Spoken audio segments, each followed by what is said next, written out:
बिस्मिल्लाहिर्रहमानिर्रहीम, सलामुन अलैकुम। मैं हूं साजिद रिजवी। आप तमाम नाजरीन देख रहे हैं चैनल विन का बेहद ही ख़ास प्रोग्राम कामयाबी के रास्ते, करियर काउंसलिंग प्रोग्राम है।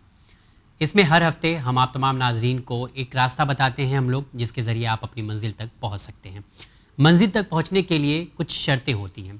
फॉर एग्ज़ाम्पल कि आपको मेहनत करना है, फॉर एग्ज़ाम्पल कि आपको सारी इन्फॉर्मेशन होनी चाहिए, फॉर एग्ज़ाम्पल कि आपको कदम बढ़ाना चाहिए। कई ऐसी मंजिलें हैं जिस पर हम चलना चाहते हैं, जिस तक हम पहुंचना चाहते हैं, लेकिन हमें रास्ते नहीं पता होते हैं। इस प्रोग्राम का मकसद है कि आपको रास्ता बताया जाए। पिछले एपिसोड अगर याद हो आपको कि आप तमाम के ज़रिए पूछे गए सवालों के जवाब दिए गए थे, साथ ही साथ क्लस्टर यूनिवर्सिटी के बारे में थोड़ा सा बताया गया था। वक्त नहीं था, लिहाजा आज इस प्रोग्राम को हम लोग कंटिन्यू करेंगे। उससे पहले आइए मुलाकात करते हैं बेहतरीन करियर काउंसलर, मोटिवेटर जनाब SM रज़ा सर। सलाम अलैकुम सर। वालेकुम अस्सलाम और तमाम स्टूडेंट को सलाम अलैकुम। बेहतरीन प्रोग्राम की शुरुआत जी। मेहनत करनी है, टारगेट डिसाइड करना है, उसके बारे में पता करना है और उस पर कदम बढ़ाना है जी। और चलिए, कदम बढ़ाने वालों को मंजिल मिलती ही है, ऐसा नहीं है। हाँ, ये ज़रूर होता है कि जिस वक्त आप चाहते हैं हो सकता है उस वक्त ना मिले, लेकिन उसके बाद मेहनत कभी रायगा जाती नहीं है। हाँ सर, एक साहब थे जिनसे बात हो रही थी, वो कह रहे थे कि जो है मन तो बड़ा करता है पढ़ाई करने का जी, पर कर नहीं पाता हूँ। तो मन को कैसे हम पढ़ाई की तरफ लेकर आएं, कुछ टिप्स देना चाहेंगे आप? देखिए, अच्छी बातों को जानने से इंसान अच्छा नहीं बन सकता जब तक कि उसको अपनी ज़िंदगी में अपनाए नहीं। बिल्कुल बिल्कुल बिल्कुल राइट। तो मन तो हर इंसान का करता है कि उसको ज़िंदगी में सारी अच्छी चीज़ें मिले, आराम ही आराम। जी, लेकिन अच्छी चीज़ मिलती कैसे है उसकी तरफ भी आपका ध्यान जाना चाहिए। सुना होगा आपने, हर चीज़ के नीचे लिखा होता है कंडीशन अप्लाई। जी। तो कंडीशन अप्लाई का मतलब ये है कि आपको मेहनत करनी है। जब अच्छी चीज़ पाना है तो आपके अलावा और भी लोग दौड़ लगा रहे हैं उस चीज़ को पाने के लिए, तो आपको पहले पहुंचना है। इसका मतलब दूसरों से ज़्यादा आपको दौड़ तेज़ लगानी है, ज़्यादा मेहनत करना है। तो मेहनत करें, कोशिश करें, कोशिश कभी रायगा थोड़ी जाती है। सर, आपकी इजाज़त से एक एग्जाम्पल यहाँ पे देना चाहूँगा, आप उसे और अच्छे से बच्चों को बताइएगा। जी। जब खिलाड़ी फील्ड में होता है, मैदान में होता है, चौका छक्का लगने पर पूरी पब्लिक खड़ी हो जाती है जी, शोर एक होता है, इतना जोश हमारे अंदर पैदा हो जाता है। लेकिन सवाल है, क्या ये खिलाड़ी, चाहे वो सचिन तेंदुलकर हो, विराट कोहली हो, MS धोनी हो या कोई भी स्पोर्ट प्लेयर हो, क्या चौके छक्के विदाउट प्रैक्टिस मतलब ही नहीं वो लगा रहा है? तो आप बताइए, क्योंकि हम लोग बचपन से सुनते हुए आ रहे हैं कि प्रैक्टिस मेक्स परफेक्ट, लेकिन आजकल की दिक्कत क्या है कि लोगों को प्रैक्टिस नहीं करना है, डायरेक्टली चौके छक्के वाली फीलिंग आना चाहिए जी। डायरेक्टली पैसा कमाना है, डायरेक्टली मंजिल तक पहुंचना है, डायरेक्टली कुछ भी नहीं किए बगैर मस्त जिंदगी जीना है। तो बच्चों से आप कहिए कि आप 2-4 साल पढ़ाई कर रहे हैं जी, तो ये एक मेहनत वाली पढ़ाई है। आप डायरेक्ट एग्जाम के दिन पढ़ाई करेंगे, आप डायरेक्ट चाहेंगे कि आपके मार्क्स आ जाएं, तो शायद ये पॉसिबल नहीं है। बहुत कम ऐसे लोग होंगे जो 12 घंटे में पढ़ाई करके एग्जाम को में टॉप कर लाएं। आप मुझे बताएं, पॉसिबल ही नहीं है। आप ये बताएं कि अच्छा रिटर्न के लिए अच्छा इन्वेस्टमेंट भी तो होना चाहिए ना। जी। इन्वेस्टमेंट कम होगा तो रिटर्न कहाँ से अच्छा होगा? इन्वेस्टमेंट पैसे की बात नहीं कर रहे हैं। हाँ, मतलब वक्त की या अटेंशन का, आपकी पूरी कुव्वत का पढ़ाई की तरफ, आपका पूरा डिवोशन, मोटिवेशन, डिस्ट्रैक्शन नहीं मैं बोल रहा हूँ। तो इन्वेस्ट करेंगे तो चीज़ें जितना करेंगे उतनी ही आपको मिलेगी। और जैसा आपने कहा कि प्रैक्टिस करने के बाद ही, आप देखिए कोई भी खिलाड़ी, जैसे कहीं भी टीम का ही जिक्र किया आपने, जब फॉरेन कंट्री टीम जाती है तो सबसे पहले जिस दिन गेम होना है उसके 1-2 दिन पहले नेट प्रैक्टिस होती है और जबरदस्त होती है। करना है, करना कोई ये ही नहीं बोल है, सकता कि मैं नहीं करूंगा, तो करना ही है। आप देखें सानिया मिर्जा को आपने देखा होगा खेलते हुए, एक्चुअल गेम स्टार्ट करने के पहले 1-1.5 घंटा वार्म अप होता है। स्प्रिंटर है उसैन बोल्ट, बहुत ही तेज दौड़ने वाला, लेकिन मेन दौड़ के पहले भी 3-4 लैप हो, 3-4 बार दौड़ता है। तो प्रैक्टिस किए बिना बॉडी में जब मोमेंटम नहीं आएगी तो जहन में कहां से आएगी? जब तक आप प्रैक्टिस नहीं करेंगे कहां से आगे बढ़ पाएंगे? और हमेशा कोशिश क्या होती है, बहुत अच्छा आपने एग्जाम्पल रखा, हमारी कोशिश क्या है कि हम सबसे अच्छा करें, लेकिन वक्त का इन्वेस्टमेंट और उससे कहीं सबसे कम हमारा हो, सबसे कम हो, तो ऐसा होगा ही नहीं कि आप कम इन्वेस्ट करेंगे और ज्यादा रिटर्न आएगा। ऐसा नहीं होता। लाइफ में बहुत प्रैक्टिकल रहिए और सोचिएगा, जो ज्यादा इन्वेस्ट करेगा उसी को ज्यादा रिटर्न मिलेगा, कम कीजिएगा कम रिटर्न आएगा। क्योंकि ऐसा लगता है कि शायद 1-2 दिन में कमाल कर जाएंगे, पर पॉसिबल नहीं है। कोई मैजिक नहीं होगा पढ़ाई में, कोई ऐसा नहीं है कि आप लिख के कुछ आए और लिख जाए कुछ और, एकदम नहीं होगा। पढ़ने लिखने के लिए तो आप देखें कि दुनिया कहां से कहां आगे बढ़ रही है, और पढ़े लिखें सबसे आसान काम मैं कह रहा हूं। पढ़ने लिखने से आसान काम दुनिया में है क्या? जैसी जगह आपको बैठने के लिए चाहिए वैसी जगह मिलती है, जैसा खाना वैसा मिलता है, जो आपकी फरमाइशें हैं वो पूरी होती है। ज़रा अपने वालिदैन से पूछिएगा, जब आपके फादर कहीं जॉब में जाते होंगे तो उनका बॉस उनको काम लेने के लिए कितनी सारी चीज़ें बोलता होगा, लेकिन आप तो खुद दूसरों को बोलते हैं, दूसरों से अपनी फरमाइश करते हैं। तो इतना कूल माहौल, इतना ईजी माहौल, और उसमें अगर हम ना पढ़ पाएँ तो कहीं ना कहीं हमारी कमी है, तो हमको सोचना चाहिए। जी चलिए, पढ़ाई ना करने वालों का यकीनन हाल बहुत बुरा है, तो पढ़ाई करिए, पढ़िए, तो जाके थोड़ा सा क्या थिंकिंग अच्छी हो जाती है, जॉब अच्छी मिल जाती है। जाहिर सी बात है कि इंसान मेहनत करके पैसे कमा सकता है, लेकिन अगर नॉलेज उसके पास हो तो फिर क्या बात है। हाँ, नॉलेज, क्योंकि जो परख होती है वो नॉलेज की होती है। इंटरव्यू क्यों होता है? इंटरव्यू क्यों होता है? सिर्फ डिग्री लेने से नहीं होगा, नॉलेज आपके पास स्ट्रांग होनी चाहिए, बॉडी में रिफ्लेक्शन भी होना चाहिए, पर्सनालिटी आपकी अच्छी होनी चाहिए, कम्युनिकेशन स्किल आपका अच्छा होना, यानी हर पहलू में आपको परफेक्ट होना है, तभी जाके आपकी चॉइस के अकॉर्डिंग जॉब मिलेगा, अदरवाइज परेशानी है। जी, मुझे खुशी इस बात की हो रही है कि प्रोग्राम कामयाबी के रास्ते में इतने अच्छे अच्छे सवाल आते हैं जिस पर अगर हम लोग बात करें तो शायद घंटों निकल जाए। जी, वक्त कम होता है, इसलिए हम लोग सोच रहे हैं कि पहले आपके सवाल ले लें और उसके बाद हम लोग क्लस्टर यूनिवर्सिटी के बारे में बात करेंगे। जी, पहला सवाल आपकी टीवी स्क्रीन पर है, ज़रा देखिए कि dear sir, I had a question for SM Raza sir, mister SM Raza sir, I had been watching this programme quite a while now. I have seen you give very good advice to the people who are having trouble. I wanted your advice regarding a matter of my own. I am studying in the class 10th, recently passed. My grades are not improving throughout the year. I am studying a lot but still not get any improvement, so wanted to ask your advice on this. Thank you very much sir. Marcel Lopez from Kanpur, Uttar Pradesh. Sir ये सवाल martial Lopez का है, आप बताइए। ये कई लोगों की वैसे भी प्रॉब्लम है। प्रैक्टिस और कुछ नहीं। बस अब आपने जब खिलाड़ी पे जिक्र किया है तो मैंने तो देखा है कि किसी खिलाड़ी को अपना कोई पर्टिकुलर शॉट अगर इम्प्रूव करना होता है तो वैसे कम से कम दिन भर में 100 बार वैसे शॉट लगाने की कोशिश करता है जी, और करते करते उसके अंदर एक्यूरेसी इतनी हो जाती है कि फिर वो परफेक्टनेस में चीज़ कन्वर्ट हो जाती है। मार्क्स कम आ रहे हैं, प्रैक्टिस कीजिए, प्रैक्टिस से ही आपका ये इंप्रूवमेंट हो सकता है। जहाँ मतलब ये कह रहे हैं कि मैं करता हूँ बट इतना ज़्यादा ग्रेड अच्छा नहीं होता थ्रू आउट द ईयर, जब मतलब तो फिर और क्या करें इंसान? ग्रेड ठीक ना होने की 2-3 वजूहात हैं साजिद साहब। पहला जी, किसी भी क्वेश्चन को जितने मार्क्स का क्वेश्चन होगा, जितने स्टेप्स लिखने होंगे, उस स्टेप में पहले कमी आ रही होगी, यानी प्रेजेंटेशन की पहले कमी, नंबर 1। दूसरा, किसी क्वेश्चन को आप कर रहे होंगे, कहीं कैलकुलेशन में मिस्टेक हो रही होगी। तीसरा, ओवर राइटिंग ज़्यादा आप कर रहे होंगे। और चौथा ये भी हो सकता है कि अगर 30 क्वेश्चंस आते होंगे पेपर में तो 25 आपको पता होंगे, 5 आपको पता नहीं होते होंगे। तो ये सब सारी चीज़ें कहाँ से दूर होंगी? प्रैक्टिस से। सर एक चीज़ समझ में नहीं आई, ये कह रहे हैं कि जो है मैं पढ़ाई भी कर रहा हूँ लेकिन उसके बावजूद इंप्रूवमेंट नहीं हो रहा है, ऐसा भी होता है? पढ़ाई करना एक और है और टारगेटेड होकर पढ़ाई करना और एक और है। यानी हमको एग्जामिनेशन में जिस तरह का पेपर फेस करना है, एटलीस्ट वैसी तैयारी हमको करनी है। तो हमने देखना है, अब T20 खेलना है तो टेस्ट के पैटर्न पे हम T20 खेल नहीं तो सकते। और कितने घंटे की इनको प्रैक्टिस की जरूरत है जिससे इनका ग्रेड इंप्रूव हो? क्योंकि अभी इन्होंने 10th पास कर लिया है। 10th में शायद है मेरे ख्याल से, जो आपने बताया। Okay, studying in 10th class, तो अभी 10th के ये भी बोर्ड है, फिर आने वाले दिन में भी बोर्ड एग्जाम है, राइट। सो फिर इनसे एक ही चीज मैं कहूंगा साजिद साहब, अगर अभी 9th पास करके 10th में आए तो अभी इनके पास पूरा 1 साल है। ये अगर 10th का बोर्ड एग्जाम इनको अभी जस्ट देना है तो अब 1 महीने रह गए।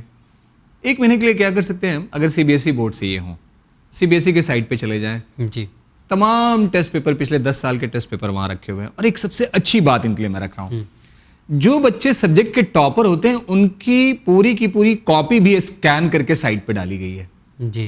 तो एक बार आप उनका प्रेजेंटेशन देखें कि उन बच्चों ने किसी क्वेश्चन का प्रेजेंटेशन कैसे किया है, उससे भी आपके अंदर परफेक्टनेस आएगी और आपको पता चलेगा कि अगर 6 नंबर के क्वेश्चन में 6 नंबर पाना है तो क्या लिखना है और कितने स्टेप्स लिखने हैं और कैसे लिखना है, कैसे लिखना है। Okay. तो आपके लिए एक बेहतरीन आपके लिए एक ऑप्शन मैंने बताया, और टेस्ट पेपर जरूर प्रैक्टिस कीजिए।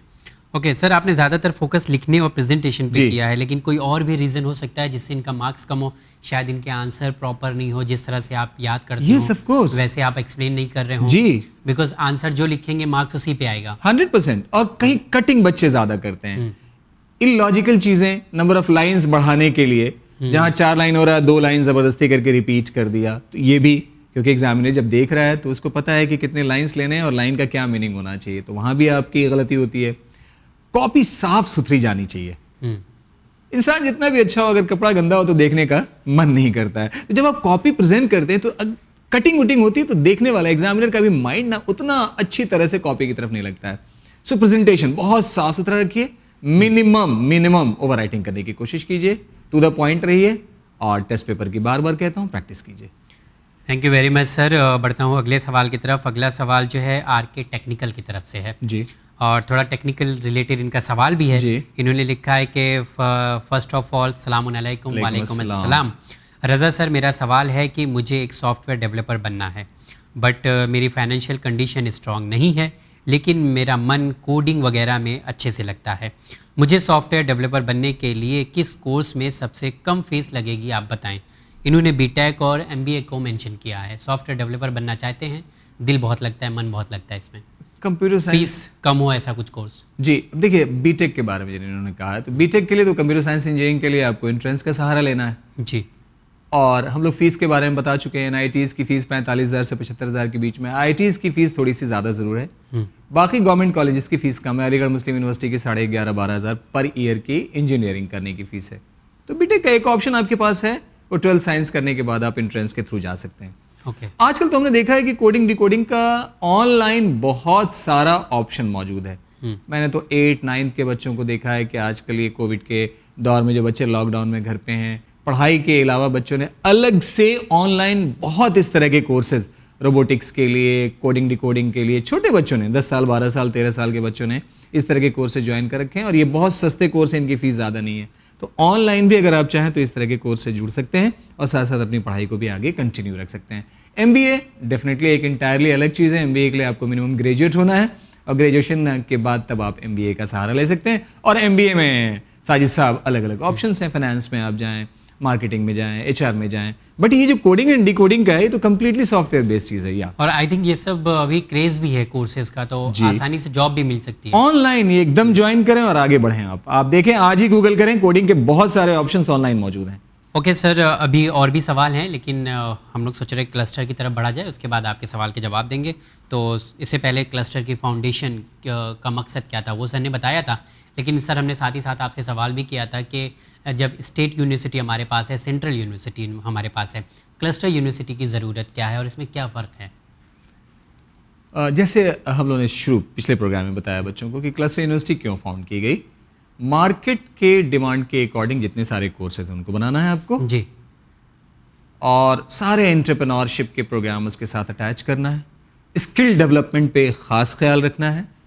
सिलेबाई ऐसे डेवलप करना है कि वो मार्केट के डिमांड के अकॉर्डिंग अपने आप को मैच करा सके, एंड साथ साथ इंटीग्रेटेड प्रोग्राम्स की बहुत ज़्यादा यहाँ पे भरमार है और बीच में एग्जिट का ऑप्शन भी है। जैसे न्यू एजुकेशन पॉलिसी में हम लोगों ने बताया था जी, कि अगर 1 साल किया तो सर्टिफिकेट, 2 साल किया तो डिप्लोमा, 3 साल किया तो डिग्री। बीच में अगर आप चाहें तो रुक जाएं, उसके बाद फिर चाहें तो आप कोर्स को ज्वाइन कर सकते हैं। यहाँ भी जब आप प्रोग्राम करेंगे इंटीग्रेटेड 5 ईयर का, तो अगर 3 साल आप कर गए तो आपको डिग्री मिलेगी और रिमेनिंग चाहे तो फिर बाद में आप 2 साल रिमेनिंग फिर से ज्वाइन कर सकते हैं। कोई और यूनिवर्सिटी में ऐसा फॉर्मेट नहीं है? नहीं मतलब है अभी। और ये यूनिवर्सिटी भी फाउंड ही इसीलिए की गई है कि आपको सारी चीजें जो नए एजुकेशन पॉलिसीज में आई हैं उसके साथ अटैच करके आपको प्रोवाइड की जा सके। तो ये यूनिवर्सिटी अलग से बनाई जा रही है? फॉर एग्जांपल अगर मैं महाराष्ट्र में हूँ या कौन से स्टेट में यूनिवर्सिटी है जी, कुछ अलग से एक कैंपस बनाया गया है? ये क्या है क्लस्टर यूनिवर्सिटी का एक प्रोग्राम, कोर्सेज हैं? राइट। अब एक प्रोग्राम में हम लोगों ने क्या बताया था, टाइप्स ऑफ यूनिवर्सिटी बताई थी। उसमें हमने बताया था सेंट्रल यूनिवर्सिटी। अब ये क्या होगा, पार्लियामेंट से इसका अप्रूवल होगा और मिनिस्ट्री ऑफ एचआरडी के थ्रू वो गवर्न होगा। यूजीसी तो उसको एफिलिएशन तो देगी ही देगी। उसके बाद आ जाता है स्टेट यूनिवर्सिटी। स्टेट यूनिवर्सिटी में क्या होता है, जो लेजिस्लेटिव काउंसिल जो होता है, स्टेट की जो काउंसिल होती है, वो उसको अप्रूव करेगी और वहाँ भी एफिलिएशन जो है यूजीसी के थ्रू हो जाएगा। उसके बाद डीम्ड यूनिवर्सिटी होती है। डीम्ड यूनिवर्सिटी में क्या होता है, गवर्नमेंट का इंटरवेंशन ज़रूर होगा, लेकिन जो वहाँ की गवर्निंग बॉडी होगी वो डिसीजन लेने के लिए फ्री होगी। एक सबसे बेस्ट आपको मैं डीम्ड यूनिवर्सिटी बता रहा हूँ, IISc Bangalore, that is deemed university basically. तो सेंट्रल यूनिवर्सिटी आ गई और आपके बाद स्टेट यूनिवर्सिटी आ गई, उसके बाद डीम्ड यूनिवर्सिटी। अब इसके बाद आती है प्राइवेट यूनिवर्सिटी। प्राइवेट यूनिवर्सिटी में क्या होता है, जैसे आपने सुना होगा अमेठी यूनिवर्सिटी है, लवली प्रोफेशनल यूनिवर्सिटी आपका है, SRM आपका, मणिपाल है। तो ये इनको यूजीसी अप्रूव देती है, लेकिन ये अपने कैंपस बाहर खोल नहीं सकते। जैसे एक पर्टिकुलर जगह पे होगा उनका कैंपस, उसमें सारे कोर्सेज उनके रन होंगे। अगर दूसरी जगह कहीं खोलना है तो उनको फिर से एफिलिएशन वहां के लिए अलग से लेनी पड़ेगी। और उसके बाद पांचवा जो है वो आया क्लस्टर यूनिवर्सिटी का। क्लस्टर यूनिवर्सिटी की बुनियाद ये सोच के डाला गया है कि आपको कैसे स्किल किया जाए, मार्केट के डिमांड के अकॉर्डिंग उसी कोर्स को जो जनरल यूनिवर्सिटीज में चल रहा है उसको कैसे फॉर्मुलेट किया जाए, किस तरह से उसका सिलेबस डेवलप किया जाए कि पढ़ें आप बीएससी ऑनर्स फिजिक्स, लेकिन ऐसे फिजिक्स पढ़ें कि मार्केट के डिमांड के अकॉर्डिंग आपका सिलेबस बने। आप बीएससी केमिस्ट्री ऑनर्स पढ़ें, बीएससी फिजिक्स पढ़ें या बीए इकोनॉमिक्स पढ़ें, लेकिन सिलेबस ऐसा डिजाइन किया जाए कि मार्केट की डिमांड के अकॉर्डिंग वो सिलेबस हो, ताकि आप कोर्स करके निकलें और स्किल्ड हो जाएं और आराम से आपका प्लेसमेंट हो जाए। मैं अगर गलत ना हो तो शायद इंडस्ट्रियल ट्रेनिंग और वर्कशॉप के साथ इस प्रोग्राम को एग्जीक्यूट किया जाएगा। 100% एक्यूरेट आपने कहा। इसमें जितने सारे कोर्सेज होंगे सब में इंडस्ट्रियल ट्रेनिंग होगी, सब में आपके वर्कशॉप होंगे, वर्कशॉप के साथ आपको स्किल्ड किया जाएगा। और आप याद करें टिस के साथ हम लोगों ने एक वोकेशनल कोर्स का प्रोग्राम बताया था कि लावा के साथ अटैच होकर आप वहां चले जाएं और जाके आप करें। यहाँ पे जो कोर्सेज डेवलप किए गए उसमें भी आपको स्किल्ड किया जाएगा, यानी इंडस्ट्रियल ट्रेनिंग के भी आपके कोर्सेज में ऑप्शंस होंगे। ओके तो ये एक बहुत अच्छी इंडस्ट्रियल ट्रेनिंग या वर्कशॉप ये सिलेबस का हिस्सा है, सिलेबस का हिस्सा होगा, करने की जरूरत नहीं। Exactly, you are right. और ये चीज आपको कोई और यूनिवर्सिटी में नहीं मिलेगी? नहीं मिलेगी। इसको फॉर्मुलेट ही इसीलिए किया जा रहा है क्योंकि आपने सुना होगा स्किल इंडिया का एक कभी नारा ही चला था कि ऐसी पढ़ाई हो कि वक्त के अकॉर्डिंग आप अपने आप को स्किल्ड कर सके, जो मार्केट में चाहिए उसके अकॉर्डिंग। लर्निंग व्हाइल समथिंग, या लर्निंग व्हाइल अर्निंग। हाँ, लर्निंग व्हाइल अर्निंग। जी जी जी, ऐसे ही टैगलाइन थी एक प्रोफेशनल कोर्स की या स्किल डेवलपमेंट के जो कोर्सेज होते हैं उसमें। याद कीजिए आपने एक पॉइंट बहुत अच्छा रखा था कि कभी कभी ऐसा होता है कि बच्चे किसी कोर्स को कर जाते हैं लेकिन उस कोर्स के अकॉर्डिंग उनके अंदर लियाकत डेवलप नहीं हो पाती है। तो इसलिए अब इस तरह के कोर्सेज क्लस्टर यूनिवर्सिटी में डिजाइन किए जा रहे हैं कि अगर आपने कोई कोर्स किया तो मार्केट में उस कोर्स का क्या एप्लीकेशन है उसके बेस पे आप तैयार हो जाएं, यानी अगर आप चाहें तो अपने आप को आराम से प्लेस कर सकते हैं। जी, तो क्यों ना अगला सवाल मैं यही कर लूं कि कौन कौन से कोर्सेज अवेलेबल हैं क्लस्टर यूनिवर्सिटी में? जी, बेहतरीन। देखिए सवाल आपका। अब यहाँ पे आपके पास ग्रेजुएट कोर्सेज भी हैं, यानी 3 साल का, जैसे आप फिजिक्स में ले लें, केमिस्ट्री में ले लें, मैथ्स हो जाएगी आपकी, हिस्ट्री हो जाएगी, ज्योग्राफी हो जाएगी, इंग्लिश हो जाएगा। और इंग्लिश में फिर वही वर्कशॉप की मैं बात इंशाल्लाह आगे आप जरूर उठाएंगे तो मैं बताऊंगा कि इंग्लिश का जो 3 साल का कोर्स है वो कैसे कराया जाता है। इसके अलावा 5 ईयर के इंटीग्रेटेड प्रोग्राम्स हैं। BCA प्लस MCA का प्रोग्राम है, BBA प्लस MBA का प्रोग्राम है। तो 5 साल के कोर्स में ये एक इंटीग्रेटेड आप आएंगे। B.Ed का प्रोग्राम देखें आप, जैसे मैंने अभी आपको अर्ज किया कि 12th में हम आ गए और मुझे टीचर बनने की ख्वाहिश है, तो हम 12th से इस डायरेक्शन में अपना कदम क्यों नहीं बढ़ा लें? तो 5 ईयर का इंटीग्रेटेड प्रोग्राम आ गया। अगर आपको कंप्यूटर साइंस की तरफ जाना है यानी कि MCA करना है तो BCA प्लस MCA का कम्बिनेशन आ गया। MBA करना है तो BBA प्लस MBA का कम्बिनेशन आ गया। तो इंटीग्रेटेड कोर्सेज भी आ गए हैं इसमें। इसके बाद पोस्ट ग्रेजुएशन के कोर्सेज आ गए हैं, जैसे मास्टर्स के कोर्स होते हैं। इसके बाद रिसर्च का प्रोग्राम भी है और आर्टिफिशियल इंटेलिजेंस पे भी यहाँ पे प्रोग्राम डेवलप किया गया है। तो मार्केट के नीड के अकॉर्डिंग सारे प्रोग्राम्स हैं। और ये तो बड़ी अच्छी बात है। कुछ ऐसे भी कोर्स है जैसे कोर्स है जैसे आर्टिफिशियल इंटेलिजेंस, आपने बताया बहुत डिमांड है इसकी, नो डाउट। तो ये आप क्लस्टर यूनिवर्सिटी से कर सकते हैं। लेकिन एक सवाल था, शायद उसका जवाब पूरा नहीं हो पाया था। वो सवाल ये था कि कहाँ पर ये यूनिवर्सिटी है। फॉर एग्जाम्पल हम मुंबई से प्रोग्राम कर रहे हैं जी, तो ये प्रोग्राम मुंबई से जा रहा है। अभी मुंबई वाले सोच रहे होंगे कि क्लस्टर यूनिवर्सिटी यहाँ पर है कि नहीं है, तो कौन कौन से स्टेट में है, वो जवाब पूरा है? तकरीबन आप देखें कि अभी कुछ स्टेट में है, लेकिन महाराष्ट्र में बता रहा हूँ कि 2 क्लस्टर यूनिवर्सिटी, एक तो 2020 में ही लॉन्च हुई है, एक 2018 में लॉन्च हो चुकी है। मुंबई में ही है, मुंबई में ही है।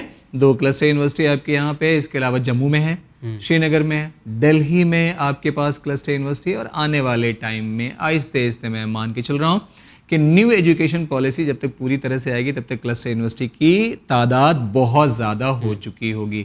इस यूनिवर्सिटी में साजिद साहब सबसे अच्छी बात क्या है, आपको प्योर साइंसेज भी मिलेगा, आपको ह्यूमैनिटीज के कोर्स भी मिलेंगे, आपको कॉमर्स भी मिलेगा, आपको आर्टिफिशियल इंटेलिजेंस भी मिलेगा और आपको टेक्नोलॉजी के भी कोर्स मिलेंगे, पैरामेडिकल के भी कोर्स। ऑल इन वन जैसा है, all in one as per demand of the market. Okay, चलिए बहुत अच्छी बात है।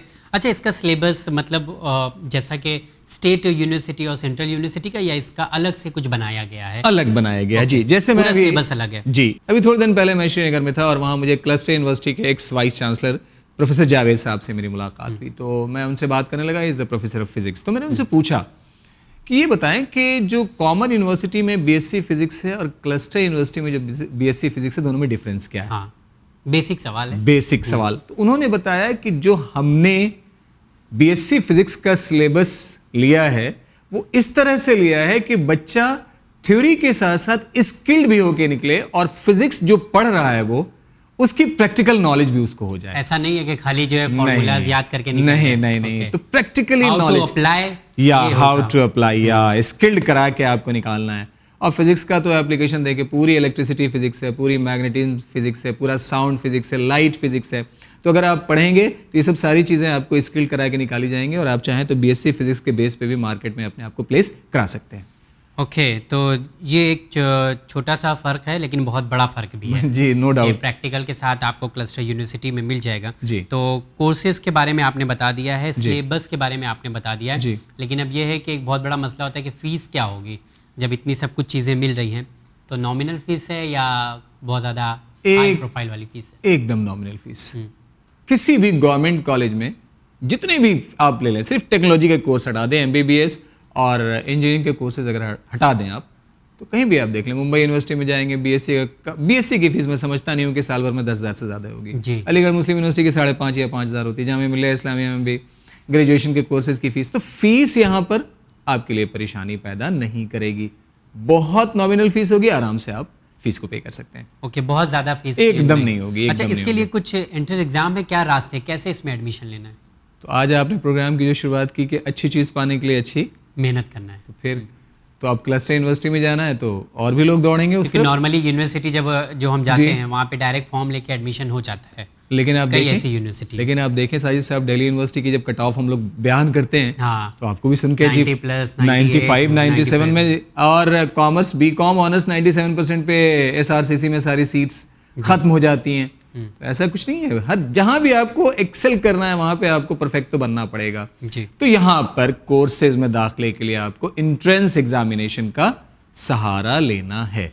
ओके ये ध्यान रखें क्योंकि आपके अलावा और भी लोग लाइन में हैं। क्या एंट्रेंस एग्जाम का नाम कुछ है, क्या है? क्लस्टर यूनिवर्सिटी का अलग से, जब आप क्लस्टर यूनिवर्सिटी के साइट पे जाएं फॉर्म वहां पे मिलेंगे, फॉर्म फिल कीजिए और जिस तरह का कोर्स आप ऑप्ट करेंगे उसके अकॉर्डिंग आपका एग्जामिनेशन होगा। सपोज अगर मुझे बीएससी ऑनर्स फिजिक्स लेना है, ठीक, तो अब जो मेरा पेपर आएगा उसमें मेंटल एबिलिटी, रीजनिंग तो रहेगी 12th के बेस से ही, 12th के कोई भी बेस, बोर्ड से एग्जैक्टली कोई भी बोर्ड से आप हो, हाँ। आपको फिजिक्स के बेस पे पेपर आएगा, मैथ्स भी उसमें होगी, मेंटल एबिलिटी एंड रीजनिंग भी होगी, उसके बेस पे आपका टेस्ट होगा। Mental ability and reasoning her entrance का पार्ट है एक्सेप्ट इंजीनियरिंग एंड नीट, यानी जेईई एंड नीट को छोड़ के, तो उस पर भी आपको खास ध्यान रखना है।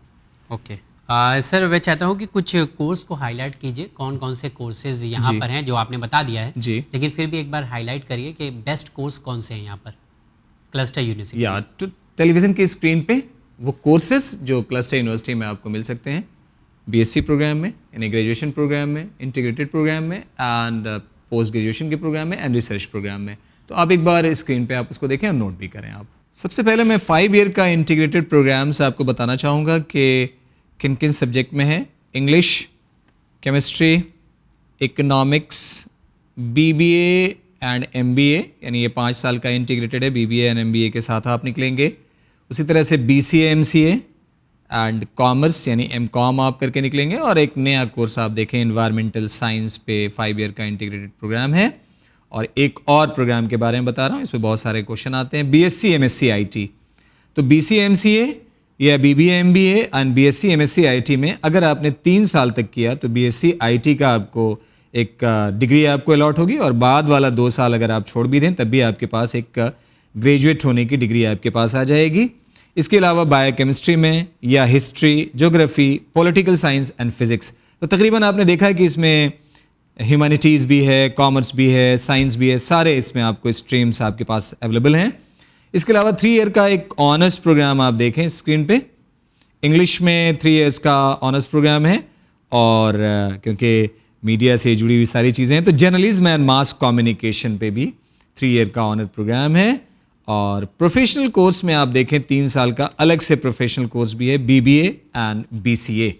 तो ये सब सारे कोर्सेज हैं जो क्लस्टर यूनिवर्सिटी में मौजूद हैं।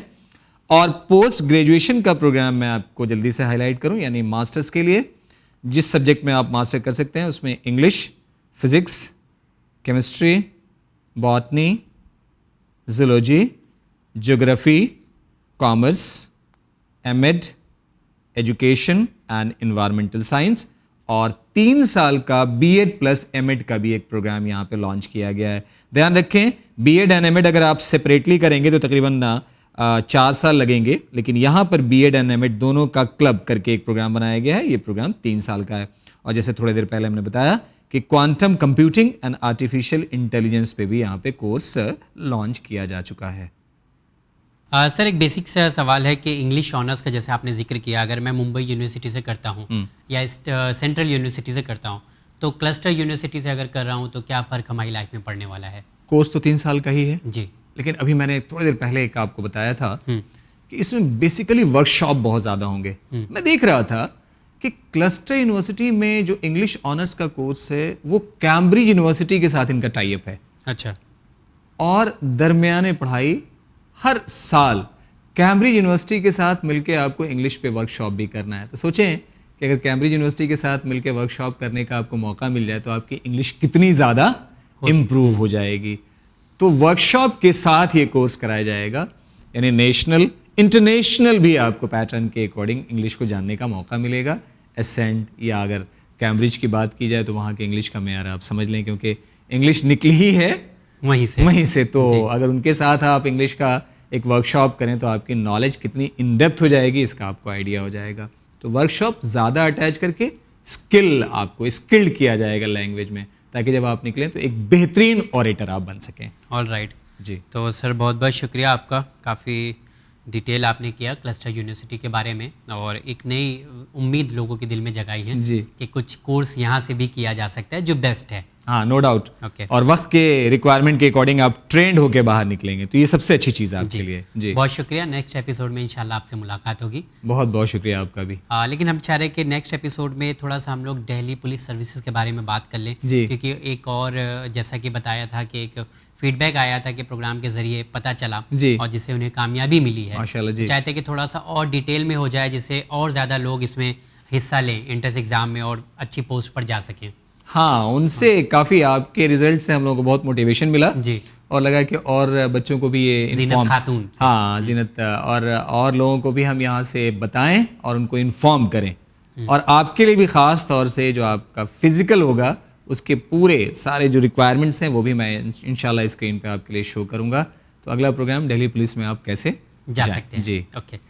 तो चलिए अगले एपिसोड में चैनल विन के प्रोग्राम कामयाबी के रास्ते में बात करेंगे दिल्ली पुलिस सर्विसेज के बारे में।